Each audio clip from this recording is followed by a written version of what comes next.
Okay, welcome to the first module in the Master Your Mind course. This is the historic cycles of wealth.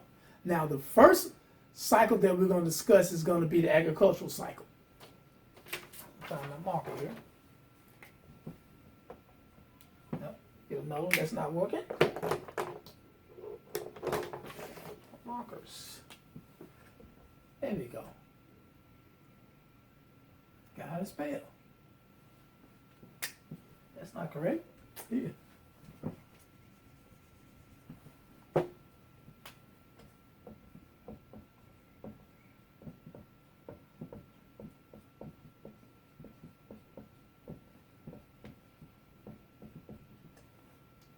Now this first cycle, the wealth was in the ground. In other words, the wealth was in farming and livestock.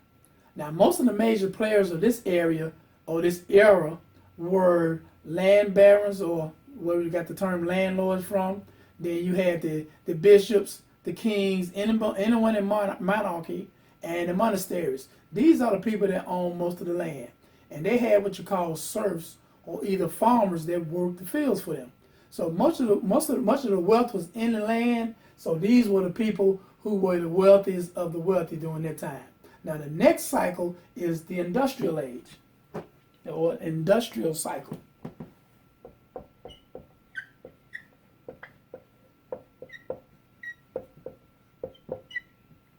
They call it the Industrial Revolution because there were so many changes going on.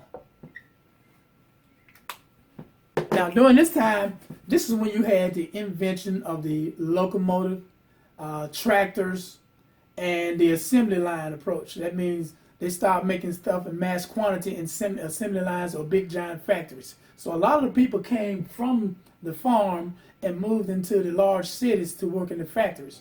You also had, instead of hand tools, now you had hand-powered tools that were powered by machines. Now the next era we're going to talk about is the distribution era, which is the third cycle of wealth.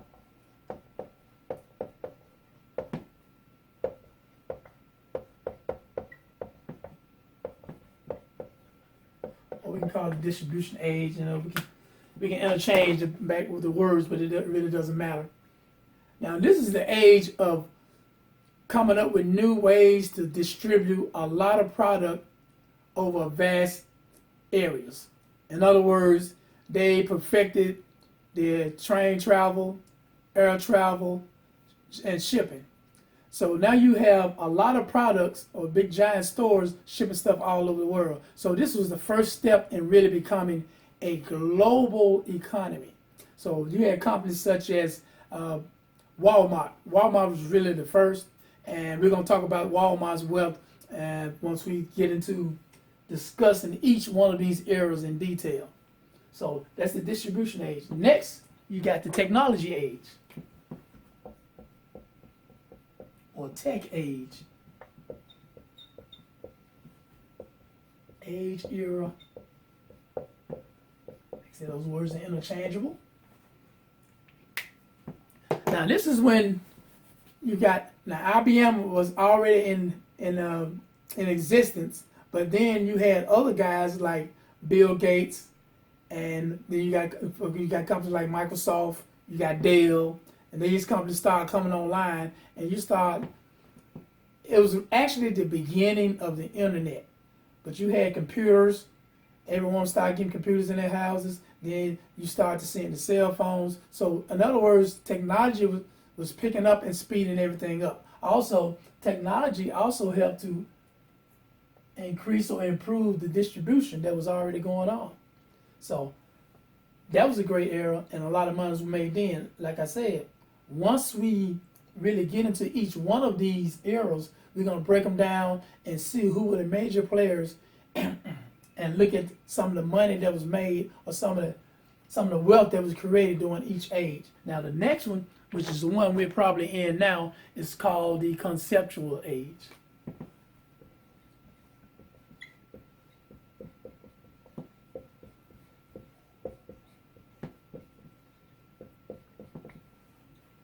Now this is a very interesting age, because this age actually has something to do with what I'm doing on this video.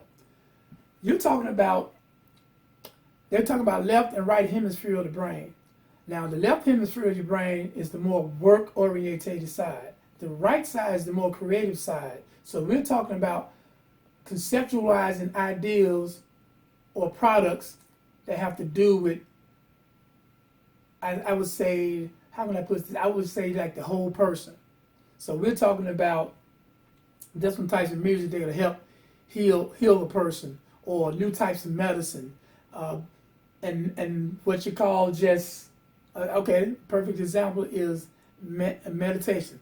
Basically, things that are like thousands of years old, or techniques that are thousands of years old, that are helping people to have a better life, and also different ways in order to expand your mind to what you call another enlightening state. These are some of the things that are involved in the conceptual age, and some of the technology that's going to be involved with this age is going to really going to be kind of be mind blowing. But each one of these ages had their time when there was a, I guess you would call it a signpost that showed you what was coming. And anyone that had a vision and saw these signposts had an opportunity to create great wealth. Right now, there are things that happen now that can really create great wealth for someone who's forward thinking. I went to an event about 3 weeks ago when you had a billionaire, Michael V. Roberts. He mentioned something called Bitcoin. He said, as entrepreneurs or as regular people, it's important that we really actually look into what Bitcoin really is, something called blockchain.